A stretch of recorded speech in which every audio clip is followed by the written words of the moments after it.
There, locked you in. Hello the amazing viewers and subscribers, welcome to a brand new epic Doctor Who ranking video for today.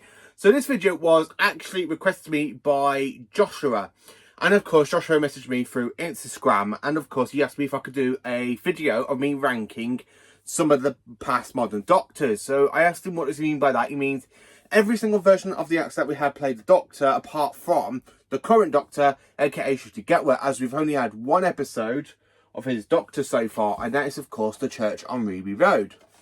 So I thought, you know what, if I was going to do a ranking video for the modern Doctors, I'm kind of going to need to do a two-part series, because I can't really rank all the Doctors without ranking the classic Doctors, because to me classic Doctor Who is the Holy Bible. So because he wanted me to rank all of the modern Doctors, so this will be part 1, and then of course next Saturday will be part 2, where I will be ranking the classic Doctors from worst to best.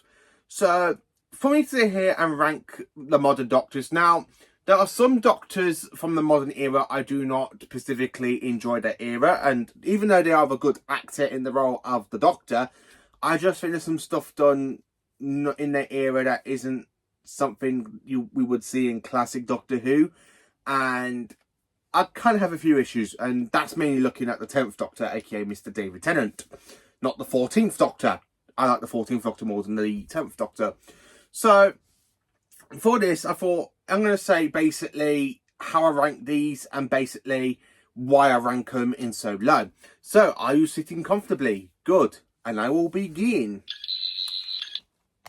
So then, in 8th place, yes, so we've got 8 modern Doctors to rank. There would have been 9 if I included Shooty, but I'm not going to include Shooty just because basically we've only had one episode of his, well, 1.5 episodes of his, so I'm not really going to rank his Doctor just yet.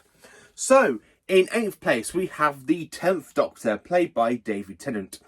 Now, I do not hate any actor that plays the Doctor, it's just there's some stuff in Doctor's eras I don't enjoy over what has been done in other eras. But Tennant's era, to me, I just don't physically click with it that often. I mean, I love series 3 and 4. Series 3 and 4 are Tennant at his best, by the way. But basically the later half of series 3, where we get to Human Nature, Family of Blood, Blink, Utopia, Sound of the Drums, and Last of the Time Lords, and then of course all of series 4. But then we have the basically problem of the 10th Doctor I have, because I don't like his Series 2 counterpart. Now, the Series 2 10th Doctor, he is so human. He's not Time Lord. He acts so human in Series 2. And the whole romance stuff with Billie Piper's character, Rose, it doesn't work. It just physically does not work. I mean, Series 2, yes, it does have some good episodes that stand out, which is why I do love to go back and rewatch those episodes. I don't really go back and rewatch the entire whole series. I just need to go and rewatch certain episodes like Rise of Simon, Age of Steel, The Impossible Planet and Satan's Pit, and Army Ghosts of Doomsday. The only ones I do go back and revisit quite often.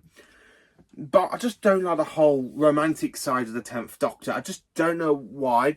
Now, David Tennant is a fantastic actor. I do like him in the role of the 10th Doctor. But then, when you get him with like Martha straight after series 2, after The Runaway Bride, because The Runaway Bride is a fantastic Christmas episode and one of my favourite episodes to star the 10th Doctor, I just don't know what it is, because I don't like how the 10th Doctor treats Martha a bit like a bit of a rebound. Like, he's taking her to the Shakespeare time and she's there trying to go, also two in the same bed, some sort of wag. And he goes, I'm taking you home back home tomorrow. I'm just like, you're treating her like a rebound, and I just don't physically like the 10th Doctor with Martha, because it's not a great companion dynamic. And when you get that one in the series, you can tell that Martha does fall for the Doctor so much, and the 10th Doctor is just basically moping over Rose, and that's something the Doctor shouldn't really do. Yes, you can still say, oh, I travelled with so-and-so, like classic Doctor Who, but they never really axes on it, not properly. And the 10th Doctor is just that Doctor that really feels just so human, not Time Lordish, and the fact he has the whole romantic side of him, I just don't physically like it. It's a bit, I have a bit issue with Paul McGann's 8th Doctor from the TV movie, but Paul McGann's audio adventures do not have that in it, because the 8th Doctor does evolve. The 10th Doctor does evolve in series 4 when he's literally travelling with Donna, and it's literally like two best friends, and then of course you got, at the end of the finale we have the rebound back, and then of course we have the girl he's always loved. back. Ugh. Yeah. And then, of course, after we say goodbye to Rose for the final time, which is a big yay, and of course we lead into the episodes. And then, of course, after the special episodes, I mean, the only one I do not like is the end of time, because it makes the 10th Doctor a little bit pathetic, a little bit whiny. Yes, he's got some action moments, and then when he jumps out the spaceship into basically the haunted mansion, and then, of course, the point they've got at Rassilon, which is some really great moments, but he just seems so whiny. Oh, I'm going to die. Yeah, I just don't physically enjoy the 10th Doctor. And I'm sorry to anybody that really does prefer the 10th Doctor, but I just don't really click with the 10th Doctor often. I mean, yes, I would still cosplay this version of the Doctor. I like his blue suit more than his brown suit, by the way, but I just don't physically like... I can watch episodes of David Tennant because David Tennant is a good actor. I have started to appreciate him a lot more since I've watched Good Omens and Jessica Jones on Disney Plus, because now it's on Disney Plus. And of course I have watched the 14th Doctor, and I know David Tennant is a marvellous actor, but I just kind of wish we kind of had a different version of the 10th Doctor than we have from the beginning, with the whole romance sort of stuff with Rose and basically going on to the rebound with Martha. And then Series 4 is solid. Series 4 is basically Tennant at his best. And then you get to the specials where the next Doctor is a bit okay. You got Planet of the Dead, which is called Waters and Mars, Fun on the Court, best Tennant episode in my opinion. And then we get to the end of time. And he just seems quite whiny, and I'm sorry to say that. But yeah, in 8th place, it is the 10th Doctor. In 7th place, we have the 13th Doctor, played by Jodie Whittaker. Now, I know some people have Jodie's Doctor underneath the 10th Doctor, but I kind of like Jodie Whittaker's Doctor, basically. Not the Series 11 version, but more of Series 12 and Series 13 version. So when we get to, like, towards the end of the 13th Doctor's run, we all know that Yaz has got feelings for her. And, of course, the Doctor does not act on them, which is something I feel like the Doctor should have done back in his 10th incarnation. But I absolutely really do like the 13th Doctor for that, because she doesn't act in the romantic way. She just kind of sweeps it under the rug. Like, she's like, she can see it happening, but she pretends it's not happening. She just sweeps it under the rug. And I do have to be honest with you, I do like Jodie's Doctor more than the 10th Doctor, but not as of for Doctors. I mean, Jodie's Doctor from Series 7 doesn't feel much like the Doctor. When you get to the Woman Who Fell to Earth, that's when she does feel like a proper most Doctorish.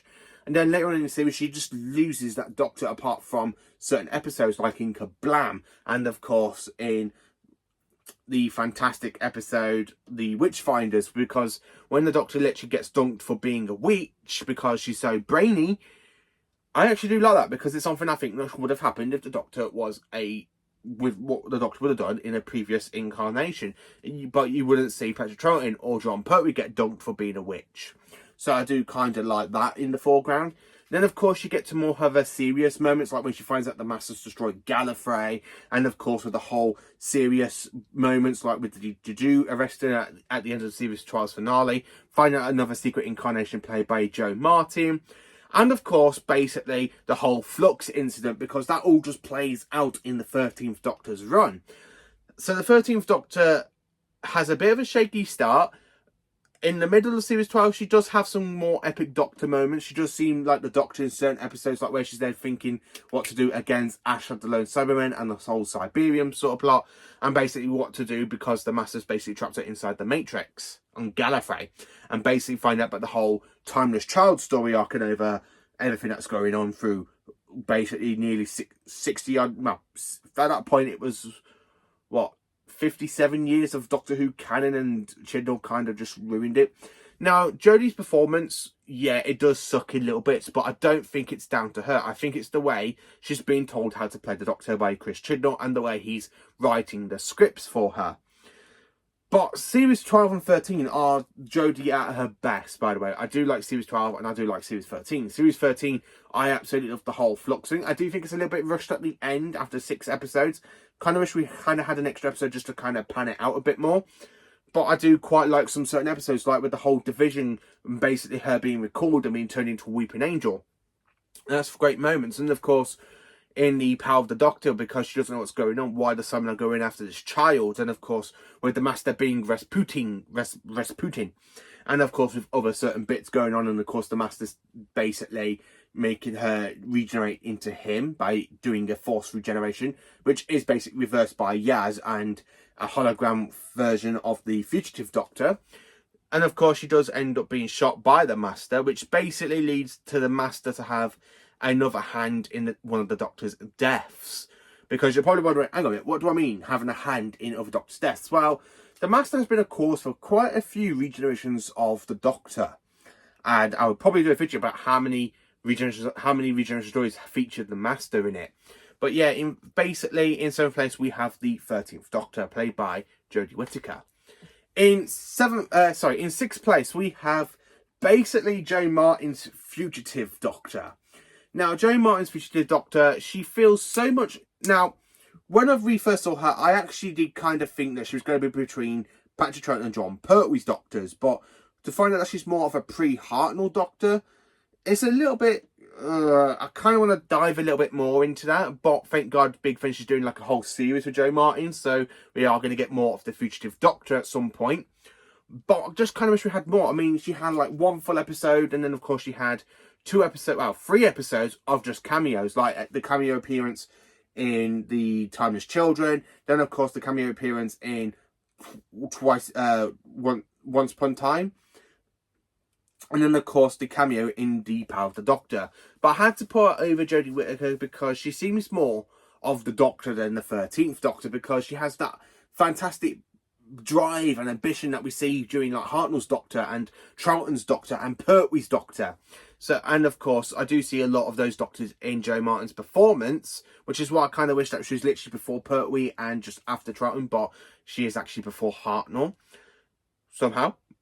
Very, very. But I do prefer her over the 13th Doctor, and I'm sorry to say that to anybody that likes Jodie Whittaker's Doctor. It's just I prefer Jo Martin's Doctor over Whittaker's Doctor. There's just something more about Jo Martin's performance as the Doctor that I absolutely quite enjoy, and I'm sorry to say that. In 5th place, now we have fantastic Doctors from here on out. We've got the 14th, 11th, 12th, War, and the 9th Doctors. So how do I rank them? So let's carry on with it. So in 5th place, we have a fantastic actor who unfortunately passed away back in 2017. And the Doctor he played is, of course, the War Doctor.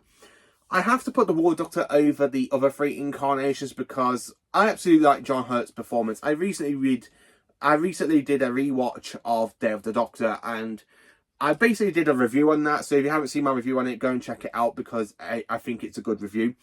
I think that's literally going to be the best review I can actually give for Day of the Doctor. John Hurt's performance is absolutely brilliant because he doesn't actually play the Doctor. He's literally the warrior who stitched the name of the Doctor. He's fighting in the Time War. And John Hurt gives us that fantastic performance, and his voice just booms as the role of the Doctor. I absolutely love it, where he goes, "No more. Soldier, I'm going to need your gun."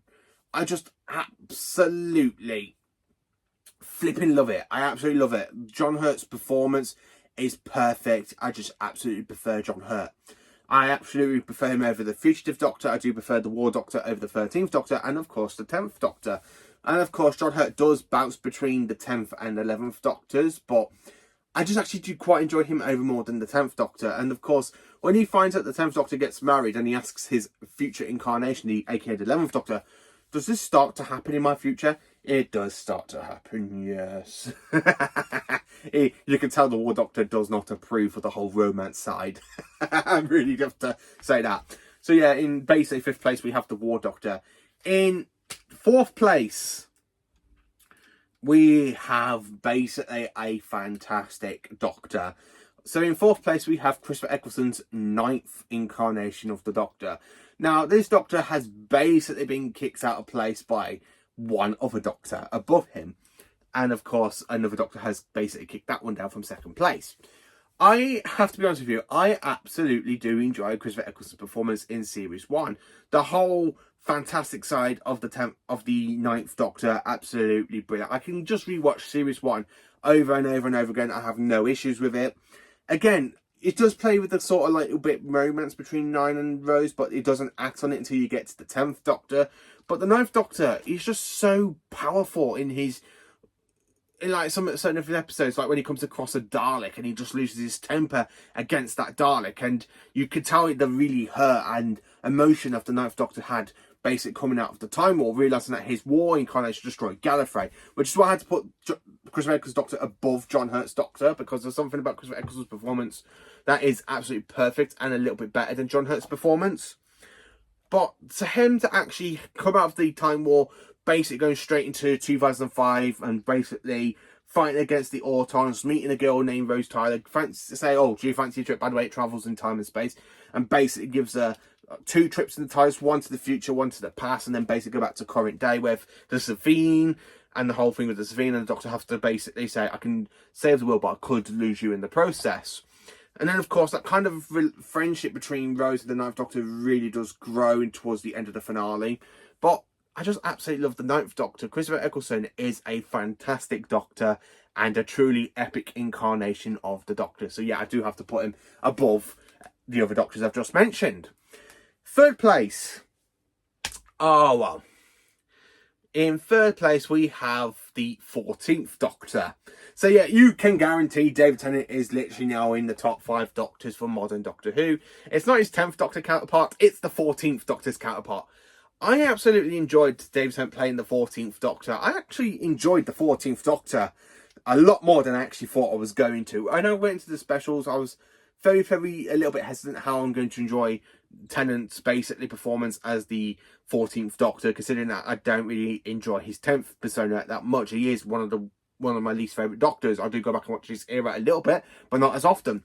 But seeing him as the 14th Doctor, God, he's absolutely perfect. Now, you can tell this is the Doctor that's been through so much since we last basically had Tennant played the role, because this is the Doctor that had the Pandorica, finding out about his death and trying to make it be in a fixed point in time.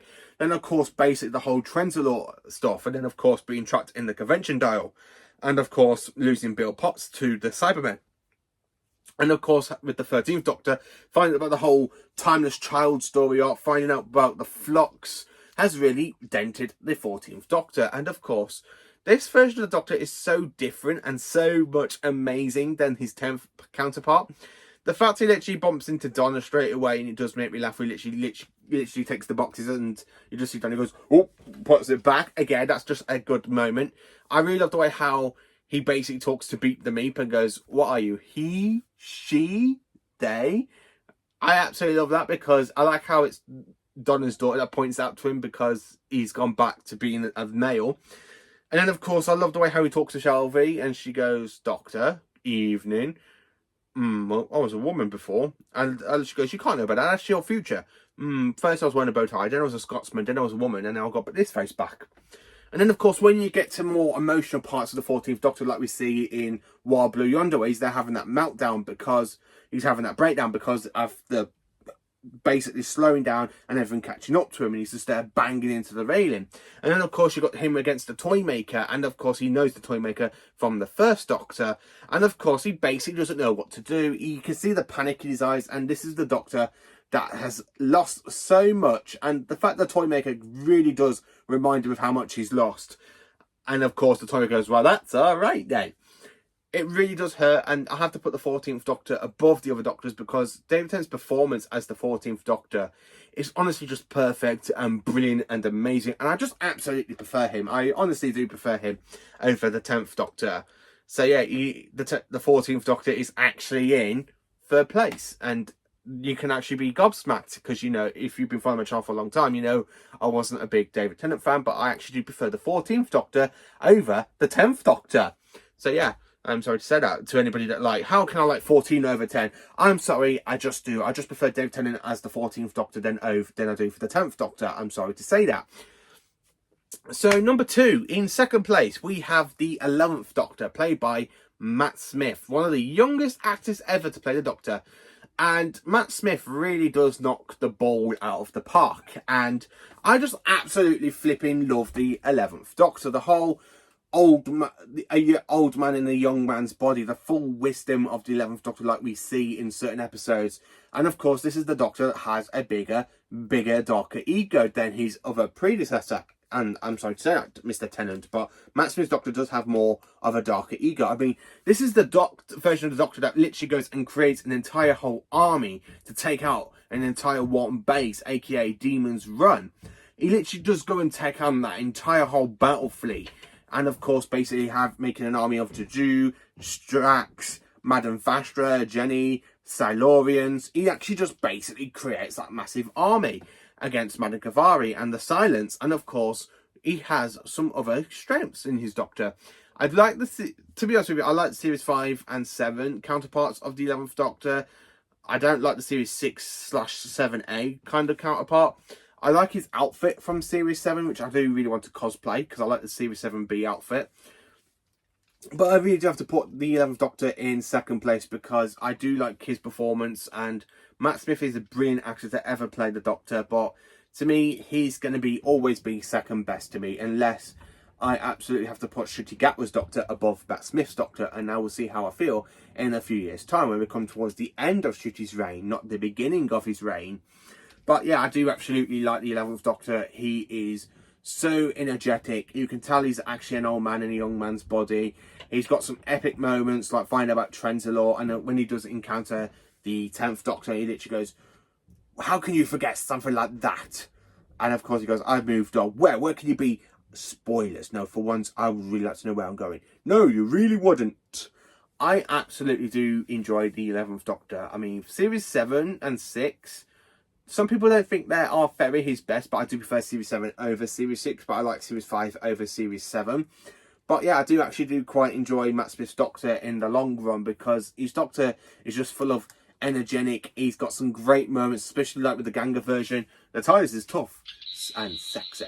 Like that. I really love that. He's got some great moments. So yeah, I do have to put the 11th Doctor in second place. And I'm sorry to say that. And then, of course, in first place, we have my all-time favourite modern Doctor. And I don't think it's ever going to change. Mr. Peter Capaldi, the 12th Doctor. Peter Capaldi's Doctor has a very hit-and-miss run. And a very, very hit-and-miss run. I mean, Series 8 is quite good with 2 bad episodes, basically, in it. Like Kill the Moon and Forest of the Night. Series 9 is not his greatest. But Series 10, Capaldi is top-notch. Top-notch. If I could say what is the best parts of the 12th Doctor, it's definitely his Series 8 and Series 10 counterparts. Because it's like his Doctor starts off being very, like, having a whole new generation cycle. He's old and grumpy. He's an angry Scotsman. He's literally trying to find out who he is. Is he a good man?